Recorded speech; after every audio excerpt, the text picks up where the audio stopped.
Om Shakti Samudra Samuthatarangam Darshita Prema Vijrumbhitarangam Samshaya Rakshasa Nashamahastram Yami Gurum Sharanam Bhava Vaidyam Advaya Tattva Samahita Chittam Projvala Bhakti Patavrita Vrittam Karma Kalevara Madbhuta Cheshtam Yami Gurum Sharanam Bhava Vaidyam Naradeva Deva Jaya Jaya Naradeva.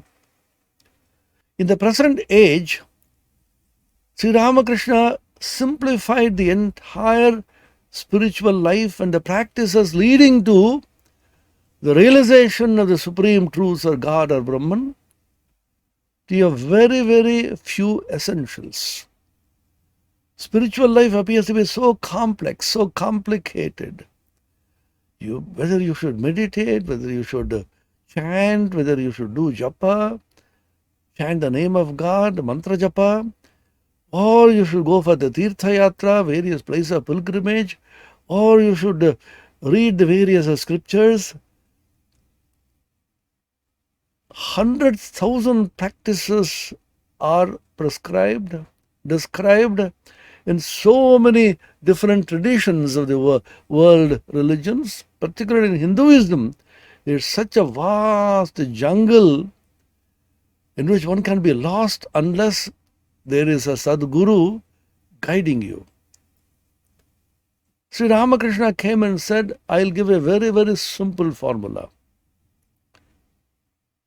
The formula is very scientific and extremely natural. What is that? Do you really want God? Whatever you want, you will get. Who wants him? When Narayan challenged him, have you seen God? His straight reply was, I have seen him as I am seeing you, only much more intensely. And I can show him to you, but my child, who wants to see him? Who wants to realize God? People shed jugfuls of tears for their wife and children and position and money.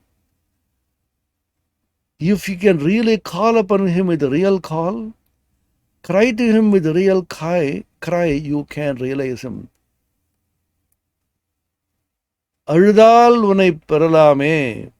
Same idea everywhere. Aludal, the cry not out of sorrow, but out of tremendous longing. This is called Vyakulata by Sri Ramakrishna. And he, as it were, propagated and initiated a new kind of yoga called Vyakulata yoga. The longing yoga. The yoga of longing, by which sheer cry for God, just the inability to be able to bear separation from God. I just can't live without him. Swami Ramakrishna ji, Shashi Maharaj, in a small book published by the Ramakrishna Math Chennai, Paths to Perfection, very small booklet. One of his lectures is published there. He says, suppose you take a fish out of the pond or the river and put it in a throne. Give it all honor, make it the king. Feed it well. Honor it. What will the fish say? I do not want anything. Please put me back in water. I can't live for a moment without water. So look at this beautiful example with these great men. It is not a question of being satisfied or dissatisfied with what you have. Analyze this example very carefully. It is not that the fish said, yes, you are giving me honor. I can accept this, but then please let me go back to water. It is not saying this. I just can't bear this anymore.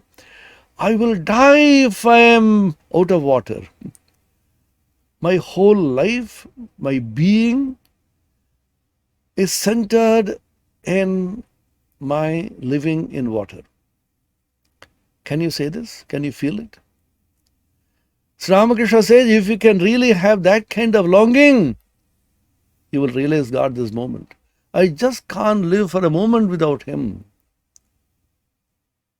Chaitanya Mahaprabhu's famous Shikshashtakam, a hymn, 8 verses he wrote, remarkable verses. Yugayatam nimeshena chakshusha pravrashayatam shunyayatam jagat sarvam govinda virahena me nayanam galadashrudharaya vadanam gadgadaruddhaya gira pulakair nichitam vapuh kada tavanama grahane bhavishyati. O Lord, when will that blessed day dawn? When? Just when I begin to chant your name, think of you, contemplate you, tears will flow down my eyes. My voice will become choked, and there will be horripilation, pulaka all over my body. A moment's separation from you, O Govinda, appears to be several ages or aeons, and streams of tears arising from the inability to be living away from you continuously trickle down my cheeks. And the whole world appears to be void without you, O Govinda. Just like you can't live without oxygen, I just can't live without God. That is longing. When Pandit Shashadhar Tarkuchudamani, one of the great scholars in those days, came with his disciples to Sri Ramakrishna, he put a very interesting question. Sir, what kind of longing, Vyakulata, is required to see God? Sri Ramakrishna, the master storyteller,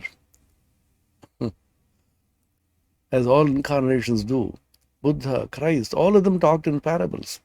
Very simple, direct stories, which any child can understand without the complication of philosophy and metaphysics. He said, listen to a story. A guru, a preceptor, spiritual teacher, was going for a bath in the river, and he took some disciples with him. One of the disciples was asking, I am not able to realize God. I am not able to make progress in spiritual life. What should I do? Then he said, I will teach you. Wait, come with me. When everybody was bathing in the river, Ganges perhaps, or Kaveri, and one of the disciples put his head inside water, what they call avagahana snana, immersing oneself fully. Suddenly the Guru caught hold of his head and would not allow him to come up. And the disciple was restless, panting, oh sir, what are you doing to me? Oh master, I can't bear this anymore. Please leave me, please leave me, please leave me. He was crying. Then the teacher wouldn't leave him. After a long time, he released him. He came up and said, oh, I'm gone. I'm gone. I was about to die. What did you feel, my child? The Guru asked the disciple. The disciple said, what do you feel? I was just panting for a breath of air. I was just dying for air. Then the Guru smiled and said, if you can have this kind of Vyakulata, panting, longing for God, you will realize Him. Shashadhar, being a very advanced sadhaka and almost a Siddha Purusha, enlightened in the scriptures, he said immediately, yes, now I understand. What does this mean? You should feel a void in you without God. Not that it can be cultivated. Remember this. We can't cultivate longing. Then what do we do? Two methods are prescribed. One is prayer. The other is vichara, analyzing your present state of existence. Swami Vivekananda famously said about religion. What is religion? Religion begins with the intensest dissatisfaction of your present state of things. I am intensely dissatisfied with my present state of things. The coronavirus and the COVID-19 pandemic have given us this great lesson. Find out what's happened. Whole world is devastated, as it were. You can't move out, you can't mingle with people. And you spend the entire day talking to people over Android phone and chatting, watching the television. Again, you're dissatisfied. Are you feeling intensely dissatisfied and don't try to fill it up with all kinds of worldly enjoyments, sense enjoyments? Once again, the dissatisfaction comes back, it doesn't go. Sparsha is completely to be given up. That's what the pandemic, the coronavirus has taught us. 2 meters distance, social distancing, physical distancing. Asparsha yogo vainama, Mandukya Karika says, the Karika written by Gaudapada Acharya in Mandukya Upanishad. Asparsha yoga. This yoga is called Asparsha yoga, no touch yoga. Because all sparshaja sukha ultimately is dukkha. Ehi samsparshaja bhoga dukkhayo nayayevate adyantavanta kaunte yanateshu ramate buddha.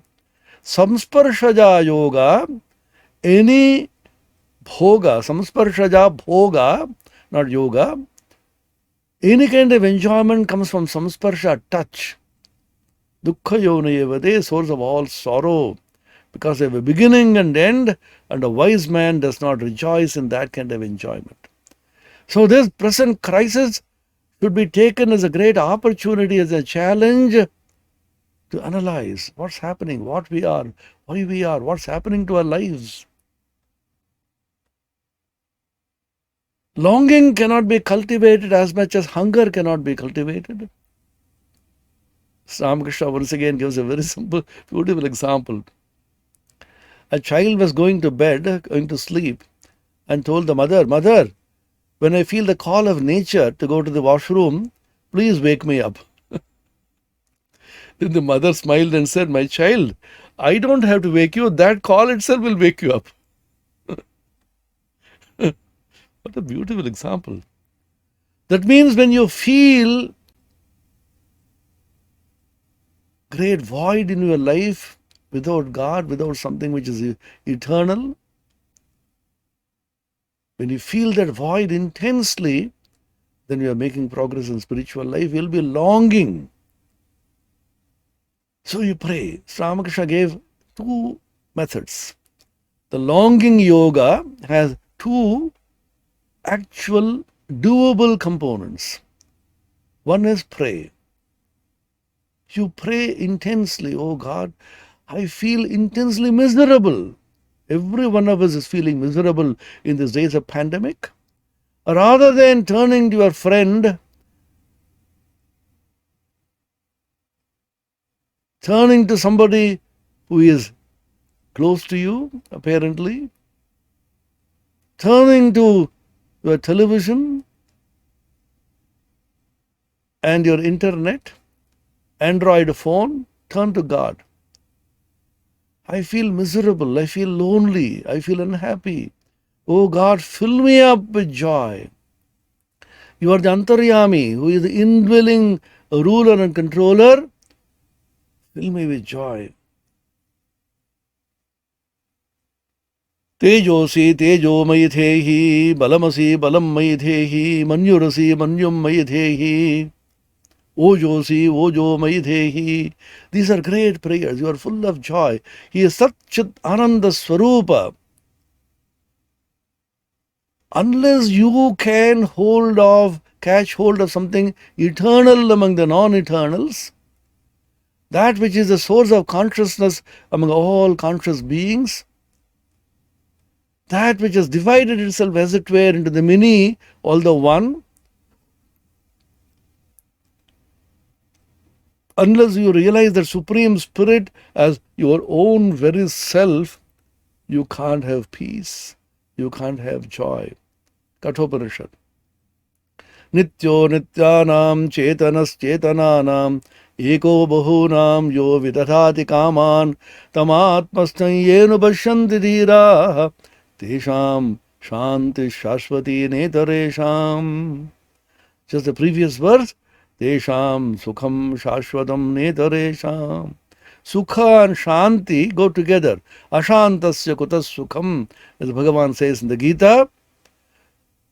Shashvatam Sukham, Shashvati Shanti, eternal peace and eternal joy is impossible unless you realize that supreme reality called Brahman or Atman as your own innermost self.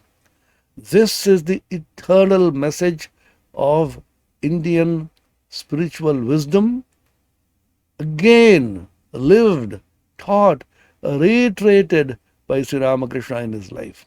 Pray, pray, pray. Somebody said, I don't believe in God. I don't know whether God exists. How can I pray to him? Sri Ramakrishna gave a method.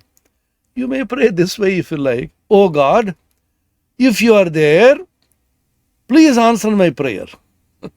I hope you have no objection to praying like this.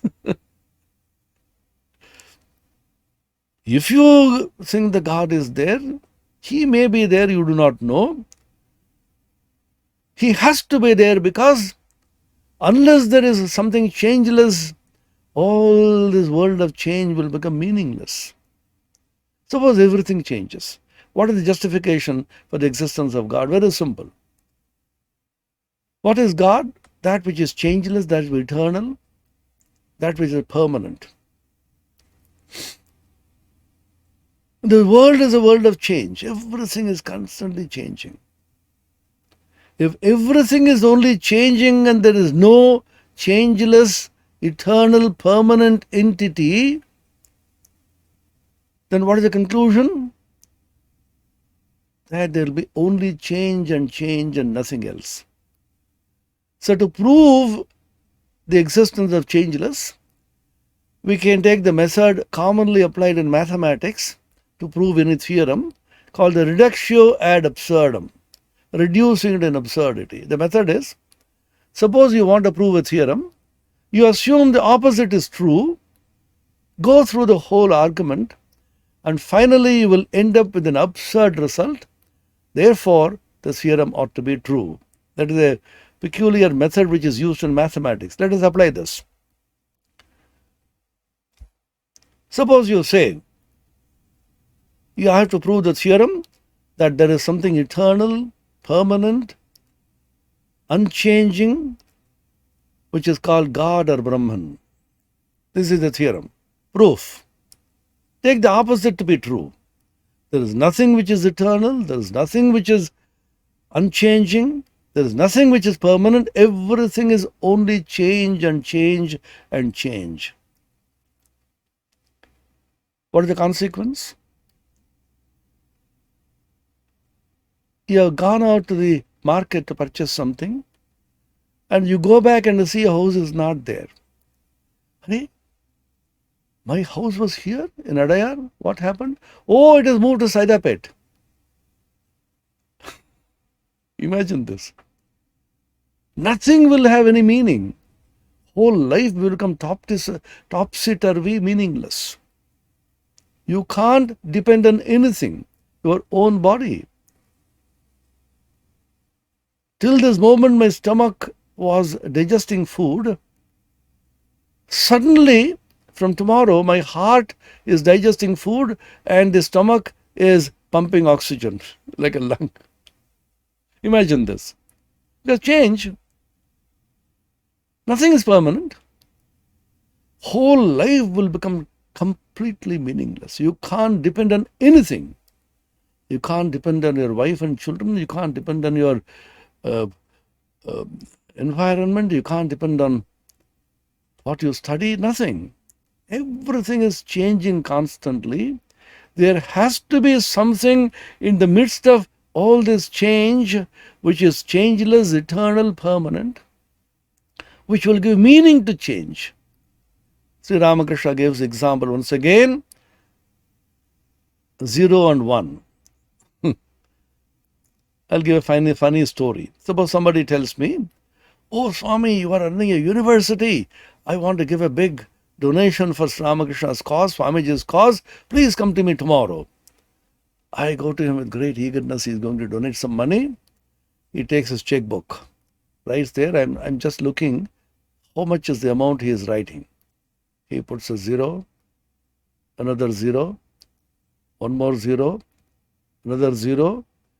After 4 zeros, I become restless and say, "What? You are kidding. Why did you call me here?" Then he smiles, puts 1 before that. Then I tell him, "Please put some more zeros." This is Ramakrishna's example. All the zeros add up to 0. 0 and 0 and 0 and 0. All of them add up to 0. But the 1 before it gives you great value. All the zeros are the things in the world which are constantly changing. My position, my money, my family, even my spiritual sadhana. All that is a 0 unless God is there before it. Mechanically doing japa and sadhana will lead you nowhere. So Ramakrishna mentioned this. Without Vyakulata, without longing, without anuraga, exceptional love for God, all your japa and sadhana become meaningless. What gives meaning to life is that changeless entity. How do you get him? Do you really want him? When you feel the call of nature, as Ramakrishna said in that boy's story, it will wake you up. So prarthana, constantly pray. I am restless, I am unhappy. I don't find any interest in anything. Oh God, if you exist, please show me the way. Please show me your benign face.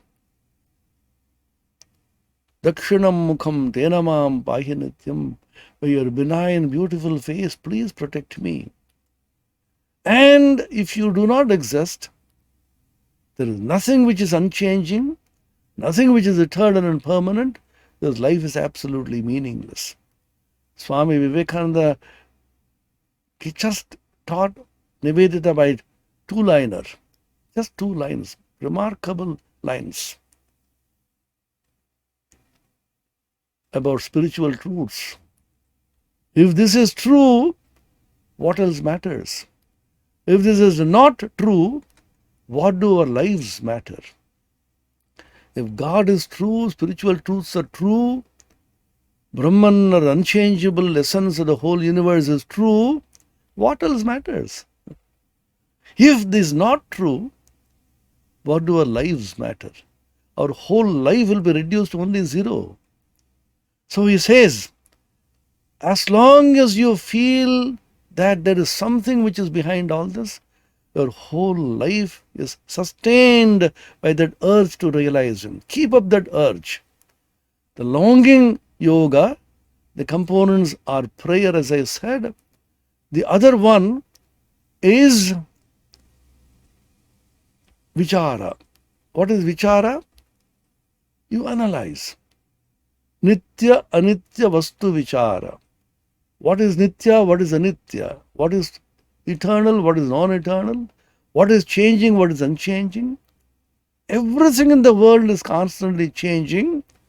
That unchanging essence in the midst of all this is that supreme being called Brahman or God. What does all this changing world give you ultimately? You may have power, you may have position, you may have money, you may have all the enjoyments of the world. Ultimately, the fish which is taken out of water, you will feel restless and unhappy and you die in tremendous sorrow unless you realize the supreme truth, because nothing else can give you eternal, lasting happiness. This longing yoga of Sri Ramakrishna, with the two great, doable, simple components of prayer, prarthana, and discernment, viveka, vichara, between what is eternal, what is non-eternal, what is true and what is untrue. This is the simplest formula which Sri Ramakrishna has given us in spiritual life. It's easy, simple, and doable. As Bhagavan Sri Krishna said in the Bhagavad Gita, Raja Vidya Rajagukhyam Pavitramidamuttamam Pratyakshaavagamam Dharmyam Susukham Kartum Abhyayam. A Susukha, extremely easy, doable, and Avyaya, because it is eternal, undecaying in its result, and the right royal paths.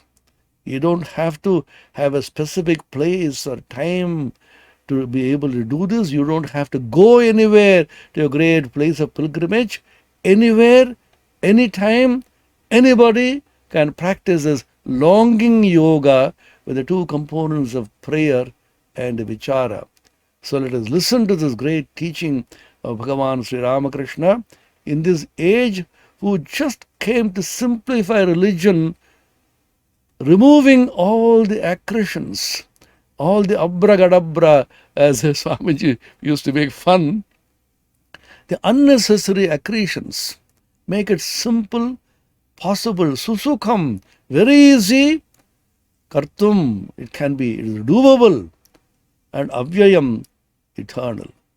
Directly go to God with tears in your eyes and cry in your heart, oh God, I'm so miserable, I can't bear this life anymore. Please, please come and release me and give me eternal peace and eternal joy. May Sri Ramakrishna, the incarnation, the Yugavatara of the present age, grant us this wisdom to be able to turn to him for everything. This is what Sri Ramakrishna has taught us. The Holy Mother Sharada Devi has taught us, all the disciples of Sri Ramakrishna. For everything, turn directly to God and call upon him. He shall listen. He listens to even the footfall of a small ant. Ant is walking. The foot of the ant is touching the ground and making a sound. Even that he can hear, is quick-eared. Will he not listen to the deep longing prayer of you and me? He shall listen with his deep faith and conviction. Let us call upon Sri Ramakrishna again and again, so that he may fill our hearts with intense joy and peace and make our lives blessed. Om Shanti Shanti Shanti Harihi Om Tat Sat Shri Ramakrishna Arpanamastu.